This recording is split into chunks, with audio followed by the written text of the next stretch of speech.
प्रेमी ने प्रेमिका को बुलाया दिल्ली और कहा चलो घूम कर आते हैं, और घूमने के बहाने ले गया उत्तराखंड की एक होटल में ले जाकर उसे एक बोतल शराब पिलाया और फिर बाहर टहलाने ले गया, जिस दौरान भीमताल की सीढ़ियों से उसे धक्का देकर मार दिया। तो दोस्तों, यह एक ऐसी कहानी है जैसे फिल्मी अंदाज में। तो आइए आपको बताता हूँ कि आखिर इसके पीछे का पूरा मामला क्या है।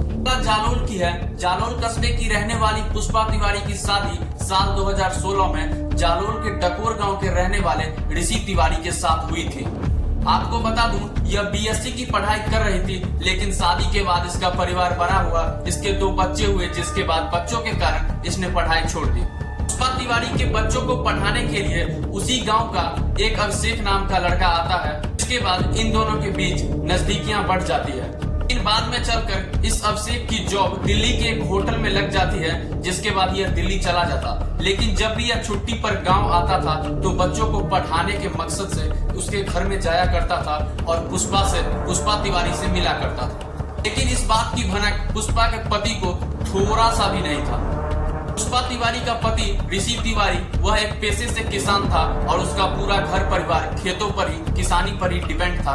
उसने कभी सोचा नहीं था कि उसकी पत्नी पुष्पा तिवारी इस तरह के कदम उठाएगी। आपको जब ऋषि तिवारी खेतों में काम करने के लिए चला जाता था, तब अब से पीछे से बच्चों को पढ़ाने के बहाने घर में घुस जाता था और ये दोनों एक दूसरे के साथ रहते थे। इन दोनों का रिलेशनशिप करीब 2 सालों से चल रहा था। एक दूसरे के साथ कई सालों से रिलेशनशिप में थे, जिसके बाद पुष्पा तिवारी अभिषेक के साथ भागने के लिए तैयार रहती थी। वह जिद करती थी कि मुझे इस घर में नहीं रहना, मुझे अब तुम्हारे साथ ही रहना है, जहां तुम रहोगे वहीं मुझे भी ले चलो। लेकिन अभिषेक अक्सर मना करता था कि ऐसा हम नहीं कर सकते, ये नहीं हो सकता।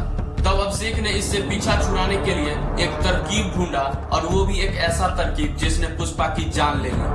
पूछताछ के दौरान अभिषेक ने कहा कि 27 मई को मैंने पुष्पा तिवारी को दिल्ली बुलाया, जिसके बाद वह अपने गांव से दिल्ली आ गई। फिर मैंने 30 मई को कहा कि तुम चली जाओ, लेकिन वह जाने के लिए तैयार नहीं थी। वह जिद कर रही थी मेरे साथ ही रहने की, और वह वहां से नहीं गई। फिर मैंने उसे 30 मई को उत्तराखंड ले गया। फिर एक होटल रूम में उसे एक बोतल शराब पिलाया, जिसके बाद उसे बाहर टहलाने के लिए ले गया। फिर हम लोग भीमताल के सीढ़ियों पर बैठे थे, जहां पर पुष्पा काफी नशे में थी। फिर मैंने मौका देखकर उसे सीढ़ियों से धक्का देकर भीमताल में गिरा दिया, और मैं फिर वापस वहां से दिल्ली आ गया। यही पता चलता है कि किसी के साथ ज्यादा लगाव रखना भी आपके लिए हानिकारक है। आप सही रास्ते पर चलो और सतर्क रहो। क्या जरूरत था पुष्पा को एक गलत लड़कों के संगत में आना, इस तरह का काम करना, अपने परिवार से झूठ बोलना और छुपाना, ये काफी गलत था, जिसका शायद सजा पुष्पा को भोगना पड़ा और उसके बच्चे अनाथ हो गए। दोस्तों, इस वीडियो को बनाने का मकसद किसी की भावनाओं को ठेस पहुंचाना नहीं था, बल्कि सही रहिए, सुरक्षित रहिए, बस यही मैं कामना करता हूं। तो धन्यवाद दोस्तों।